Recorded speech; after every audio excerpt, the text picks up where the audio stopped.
Sindh assembly کے احاطے میں ذرائع ابلاغ عامہ کے نمائندوں سے گفتگو کرتے ہوئے MQM پاکستان کے رہنما فیصل سبزواری نے کہا، اسی صوبے کے ایک باسی محمد حسین والجان محمد جو کہ MQM لیاری ٹاؤن UC 16 کے کارکن تھے، جنہیں گرفتار کیا گیا جنوری 2015 سے، جو سینٹرل جیل میں تھے اور مختلف مقدمات کے تحت وہ مقدمات کو لڑ رہے تھے، اور توقع یہ تھی کہ جلد ضمانت پر رہا ہو کر اپنے بیوی بچوں کے ہمراہ ہوں گے۔ کل دوپہر 2 بجے جب بقول نہایت لائق، فائق، تیز رفتار وزیر جیل خانہ جات کے وہ خود سینٹرل جیل کراچی میں تھے، ان کی موجودگی میں محمد حسین کو نیم مردہ حالت میں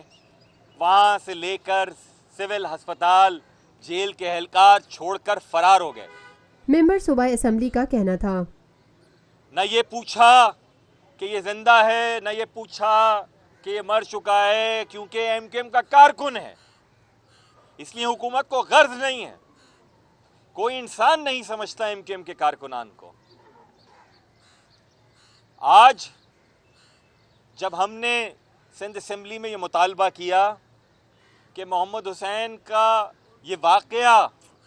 اکلوتا واقعہ نہیں ہے، پچھلے چند ماہ میں یہ 7واں واقعہ ہے، یہ ٹارگٹ کلنگ کی بات کرتے ہیں، سیریل کلنگ ہو رہی ہے MQM کے کارکنان کی سینٹرل جیل میں۔ کون ذمہ دار ہے؟ جیل کی انتظامیہ، جیل کے وزیر؟ جب ہم نے یہ مطالبہ کیا کہ جیل جو کہ ایک عقوبت خانہ،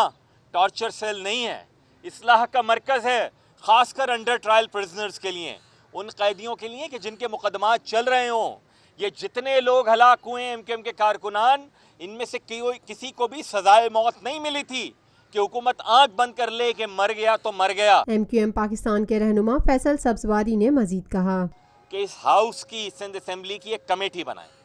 اپوزیشن اور حکومت کے ممبران پر مشتمل، جو جائے جیل میں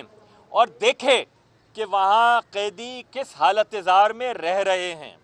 ان کو کس طرح ٹھونسا گیا ہے، ان سے پیسے اینٹ کر کس طرح اپنی جیبیں بھری جا رہی ہیں، اور وہ پیسے جیل کے اہلکاروں سے لے کر حکومت کے کس کس ذمہ دار تک آتے ہیں۔ Lotus lake towers, a groundbreaking endeavor by Lotus Properties۔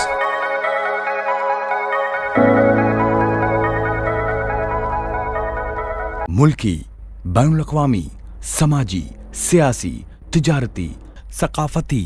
تفریحی، معلوماتی اور کھیلوں سے جڑی